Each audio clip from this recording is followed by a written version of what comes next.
Morning बच्चों, देखो कल मैंने आपको 2.6 के कुछ सवाल बताए थे, ठीक है ना। और आप लोग देखो बिल्कुल भी सवाल नहीं कर रहे हो, सवाल नहीं कर रहे हो मतलब देखो मैंने बोलता हूँ, मैं आप लोगों से हमेशा बोल रहा हूँ कि क्वेश्चन करके ग्रुप में सेंड करा करो। आप लोग ग्रुप में एक बच्चा ज़्यादा से ज़्यादा 2 बच्चे सेंड कर रहे होंगे, और 2 भी क्या पता कर भी रहे नहीं कर रहे। कोई भी बच्चा सवाल करता ही नहीं, क्या पता जाने के सोच रखा तुम लोगों ने, यही सोच रखा है ना सर 8वीं से 9वीं में आगे बोर्ड का एग्ज़ाम देके, ठीक है। तो जैसे 9th से 10th में भी चली जाएंगी, है ना। अभी तो 7वीं से 8वीं में आए हो ना आप लोग, तो क्या सोच रखा है आपने, आप ही जानो। मैं तो यूँ चाहता हूँ कि आप पढ़ाई करो, जो मैं आपको पढ़ा रहा हूँ उसको कॉपी बनाओ, बढ़िया कॉपी बना के, और कुछ मत करो। कम से कम जो मैं सवाल करा रहा हूँ उन सवालों को तो आप करके फ़ोटो खींच के ग्रुप में कर ही भेज सकते हो। इतना तो काम कर ही सकते हो ना, नहीं कर सकते क्या? खैर जो भी आपकी इच्छा।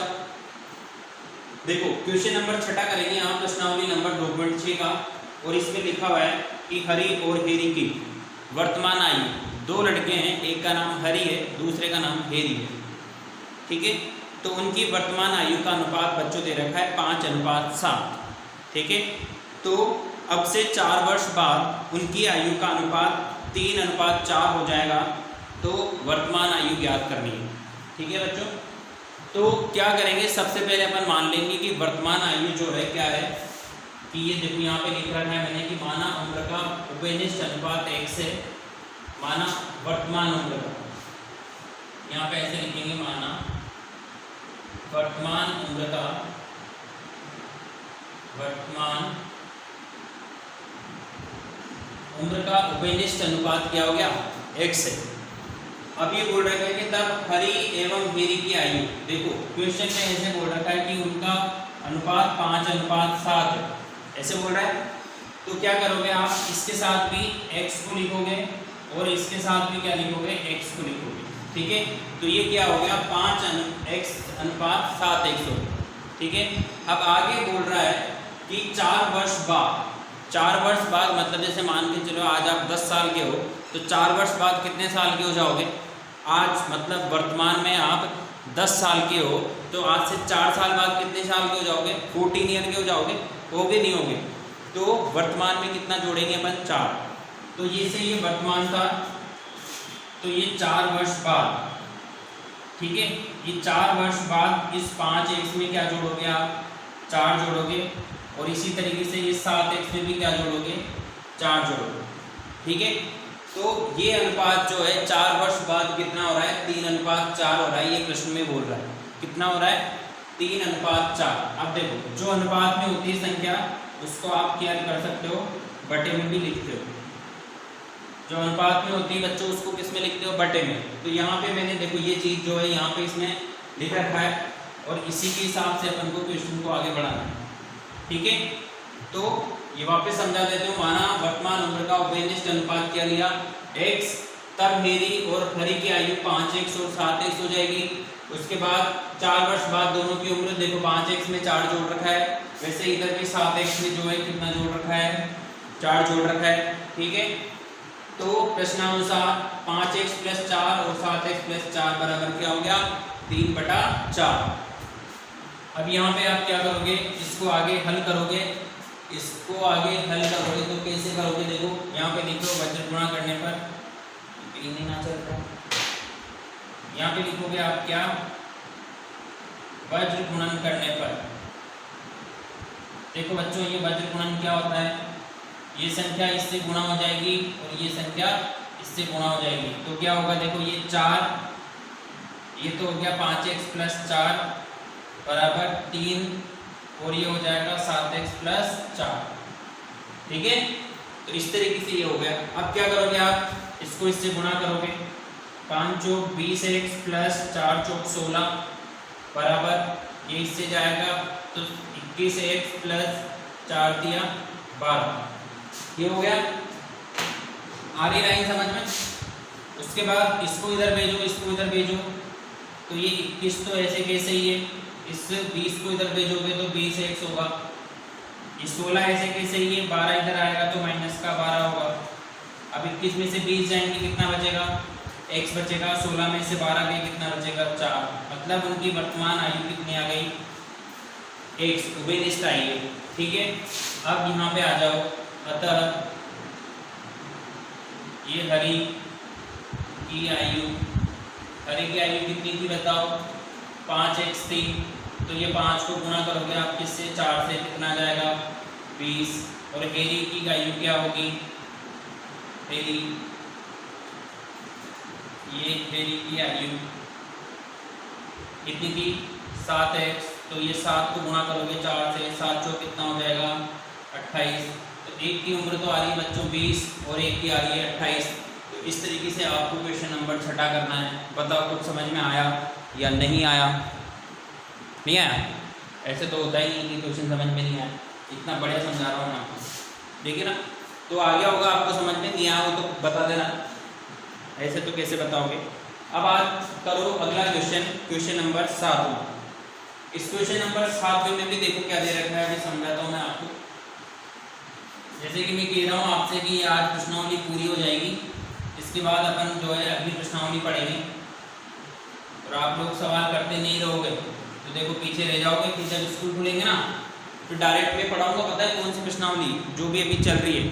जैसे मान के चलो थोड़े दिन बाद स्कूल खुल रहे हैं और मैंने यहाँ पे ऑनलाइन आपको 4 चैप्टर पढ़ा दिए, तो मैं जब आप स्कूल आओगे ना तो 5वें चैप्टर से पढ़ाऊँगा मैं। फिर मत कहना सर हमारा तो छूट गया, हमारा तो छूट गया, ठीक है। अच्छे बच्चे बनो और जो मैं पढ़ा रहा हूँ उसको पढ़ाई करो। अब छूटेगा तो देख लो, फिर बाद में जब कोर्स खत्म होएगा ना उसके बाद फिर रिविजन कराएंगे ना, तब पढ़ाऊँगा मैं इनको, ठीक है बच्चों। तो आज करो आप क्वेश्चन नंबर 7। देखो क्वेश्चन नंबर 7 में बोल रखा है कि एक परिमेय संख्या का हर उसके अंश से 8 अधिक है। देखो परिमेय संख्या होती है तो इसमें मान लेते हैं कि माना अंश, ये अंश क्या बोल रखा है कि अंश, माना परिमेय संख्या का हर उसके अंश से 8 अधिक है। तो अंश जो है x मान लेते हैं, एवं हर जो है, हर क्या है 8 अधिक है, तो ये x + 8। देखो कोई भी संख्या होती है तो ऐसे होते हैं ना अपने पास, ये ऐसे अंश बटा हर, ये होती है परिमेय संख्या। तो अंश को तो क्या मान रहे हैं अपन, x मान रहे हैं, और हर को क्या मान रहे हैं 8 अधिक, मतलब ये मान रहे हैं, ठीक है।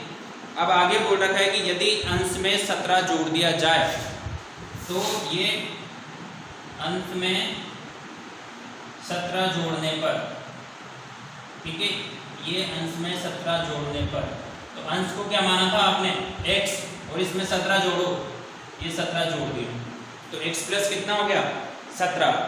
और आगे बोल रखा है कि हर में से 1 घटाने पर,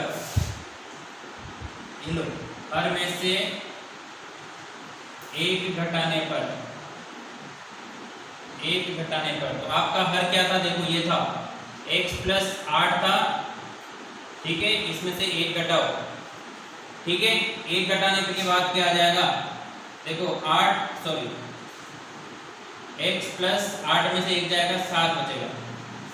तो हमें कितना प्राप्त हो रहा है, 3/2 प्राप्त हो रहा है। तो यहाँ पे लिख लो आप प्रश्नानुसार, यहाँ पे क्या लिख लो बच्चों, जो आपके प्रश्न में दे रखा है तो प्रश्नानुसार, ठीक है, ये प्रश्नानुसार x + 17 और ये x + 7 बराबर कितना हो रहा है, कितना हो रहा है 3/2। तो यहाँ पे लिख दोगे आप क्या 3/2। अब आप बोलोगे कि सर ये कहाँ से आया, बताओ। देखो प्रश्न में बोल रखा था कि अंश में से 17 जोड़ने पर और हर में से 1 घटाने पर हमें 3/2 प्राप्त होता है। तो ये तो जोड़ के अलग लिखा और ये घटा के अलग लिखा, तो कितना प्राप्त हो रहा है 3/2। अब क्या करोगे आप, यहाँ पर ये वज्र गुणा कर दोगे, वज्र गुणन करने पर, वज्र गुणन करने पर क्या होएगा, ये इससे गुणा होएगा और ये इससे गुणा होएगा। तो ये 2 जो है गुणा हुआ किससे, x + 17 से, और 3 गुणा हुआ किससे, x + 7 से, ठीक है। तो 2 को इससे गुणा करा तो 2x हुआ, प्लस 17 को 2 से गुणा करेंगे कितना होगा 34, इसको इससे गुणा करेंगे 3x + 7 दिया 21, ठीक है बच्चों। अब इसको इधर भेजो, इसको इधर भेजो, तो 3x माइनस ये तो आ गया इधर 2x, इधर हो गया ये 34 माइनस 21, तो यहाँ तो बचा x, 4 में से 1 गया, 3 बचा, 3 में से 2 गया 1, तो x का मान तो कितना आ गया 13। अब इसकी संख्या में रखते हैं, अतः संख्या क्या थी आपकी x प्लस x बटा 8, तो x का मान तो कितना 13 और ये 13 प्लस 8 कितना हो गया 13, तो ऐसे कैसे 13 में 8 जोड़ो कितना होगा 13 और 7 20 होता है और ये 21, तो आपकी जो संख्या आएगी क्या आएगी बच्चों 13 बटा 21 आएगी, ठीक है ना। तब देख लेता हूँ मैं कि सही आया नहीं आया, 13 बटा 21 सही आ रहा है, ठीक है। तो ये आज मैंने आपको प्रश्नावली नंबर 2.6 भी पढ़ा दी, इसके सारे सवाल लगभग मैं बता चुका हूँ, तो करना कॉपी में, ठीक है। बाकी अब कल से नया चैप्टर पढ़ेंगे, ठीक है बच्चों, थैंक यू।